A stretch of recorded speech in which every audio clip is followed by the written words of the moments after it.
بسم اللہ الرحمن الرحیم۔ شیطان اور ایک عابد۔ بنی اسرائیل میں ایک بہت بڑا عابد تھا۔ اس کے زمانے میں 3 بھائی تھے جن کی ایک نوجوان بہن تھی۔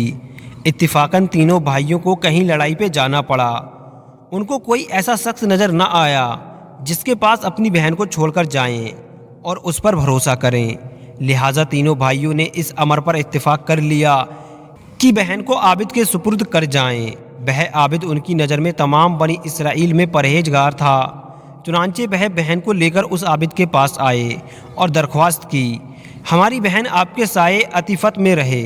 عابد نے انکار کیا، ان سے اور ان کی بہن سے خدا کی پناہ مانگی، لیکن تینوں بھائیوں نے اصرار کیا اور راہب اس شرط پر مان گیا کہ اپنی بہن کو میرے عبادت خانے کے سامنے کسی گھر میں چھوڑ جاؤ۔ چنانچہ تینوں بھائیوں نے ایسا ہی کیا اور اپنی بہن کو عابد کے سامنے ایک گھر میں لا اتارا اور خود چلے گئے۔ وہ لڑکی عابد کے قریب ایک مدت تک رہتی رہی۔ عابد اس کے لیے کھانا لے کر چلتا تھا اور اپنے عبادت خانے کے دروازے پر رکھ کر کباڑ بند کر لیتا تھا اور اندر واپس چلا جاتا تھا اور لڑکی کو آواز دیتا تھا۔ وہ اپنے گھر سے آ کر کھانا اٹھا کر لے جاتی تھی۔ کچھ دنوں کے بعد شیطان نے عابد کے دل میں یہ خیال پیدا کیا کہ لڑکی دن کو اپنا کھانا لینے کے لیے گھر سے نکلتی ہے، کہیں ایسا نہ ہو کہ کوئی اسے دیکھ کر اس پر دست اندازی کرے اور اس کی عصمت خراب کر لے۔ بہتر یہی ہے کہ میں خود اس کا کھانا اس کے دروازے پر رکھ کر آیا کروں، اس میں مجھے اجر بھی بہت ملے گا۔ الغرض وہ عابد خود کھانا لے کر اس کے گھر جانے لگا۔ کچھ دنوں کے بعد شیطان پھر اس کے پاس آیا اور اسے اس بات پر ابھارا، تم اس لڑکی سے بات چیت کیا کرو تو لڑکی کی دہشت دور ہوگی اور یہ بڑا نیک کام ہوگا۔ چنانچہ وہ عابد اس لڑکی سے کلام بھی کرنے لگا اور اپنی عبادت خانے میں اتر کر اس کے گھر جانے لگا اور دن بھر باتیں کرنے لگا۔ دن کو لڑکی کے پاس رہتا اور رات کو اپنی عبادت خانے میں آ جاتا۔ کچھ عرصے کے بعد بخود شیطان نے عابد پر لڑکی کی خوبصورتی کا جال پھینکا اور ایک روز عابد نے لڑکی کے جانوں اور رخسار پر ہاتھ مارا۔ اس کے بعد شیطان برابر اسے اکساتا رہا حتیٰ کہ اسے اس سے مفلس کر دیا۔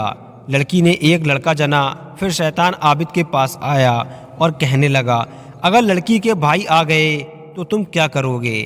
میں ڈرتا ہوں کہ تم بڑے ذلیل ہوں گے۔ تم ایسا کرو کہ اس بچے کو زمین میں گاڑ دو۔ عابد نے ایسا ہی کیا۔ پھر شیطان نے عابد سے کہا کہ مجھے صبح ہے کہ یہ لڑکی اپنے بھائیوں سے سارا قصہ بیان کر دے گی، لہٰذا اسے بھی ذبح کر کے بچے کے ساتھ دفن کر دو۔ الغرض عابد نے بچے کے ساتھ لڑکی کو بھی ذبح کر کے دفن کر دیا اور خود عبادت خانے میں جا کر عبادت کرنے لگا۔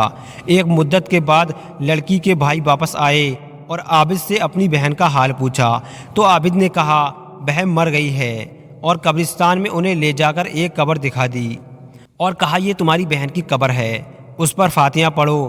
بھائیوں نے دعائے خیر کی اور واپس گھر چلے گئے۔ رات کو تینوں بھائیوں نے خواب میں دیکھا کہ شیطان ایک مسافر آدمی کی شکل میں آیا ہے اور ان سے ان کی بہن کو پوچھا۔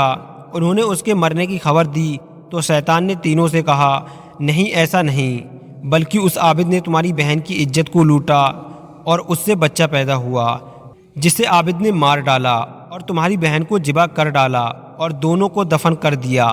تم اس گھر میں داخل ہو کر فلاں کونے کو جا کر دیکھو، وہاں وہ گڈھا موجود پاؤ گے۔ صبح تینوں بھائی اٹھے اور ایک دوسرے سے خواب بیان کر اٹھے اور اس مکان میں گئے اور اس کونے کی طرف بڑھے تو وہاں گڈھا موجود پایا۔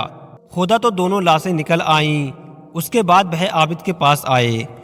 پھر تینوں بھائیوں نے بادشاہ سے جا کر نالش کی تو عابد کو عبادت خانے سے نکالا گیا اور اسے پھانسی پر لٹکانے کا حکم دیا گیا۔ جب اسے پھانسی کے لیے دار پر لایا گیا تو شیطان آ گیا اور کہنے لگا، مجھے پہچانو، میں تمہارا وہی ساتھی جس نے تجھے عورت و فتنے میں ڈال دیا۔ اب اگر میرا کہنا مانو تو میں تمہیں پھانسی سے بچا سکتا ہوں۔ اس نے کہا، کہو کیا کہتے ہو، میں مانوں گا۔ شیطان نے کہا، خدا کا انکار کر دو۔ چنانچہ عابد بدبخت نے خدا کا انکار کر دیا اور کافر ہو گیا۔ شیطان اسے بھی چھوڑ کر چلا گیا اور سپاہیوں نے اسے دار پر کھینچ دیا۔ شیطان کے پاس مردوں کو پکڑنے کا سب سے بڑا جال عورت ہے۔ وہ ملعون عورتوں کے ذریعے بڑے بڑوں کو بہکا لیتا ہے۔ ہمارے حضور صلی اللہ علیہ وسلم نے اسی لیے عورت کو پردے میں رکھا ہے اور مرد و عورت دونوں کو نگاہیں نیچے رکھنے کا حکم سنایا ہے، اور غیر محرم عورت کے پاس تنہائی میں بیٹھنا یا اس سے کلام کرنے کا اسے چھونے سے روکا ہے۔ میرے پیارے اسلامی بھائیوں، اگر آپ کو اس واقعے سے کچھ سیکھنے کو ملا ہو تو اس واقعے کو لائک کر کے چینل کو سبسکرائب ضرور کریں۔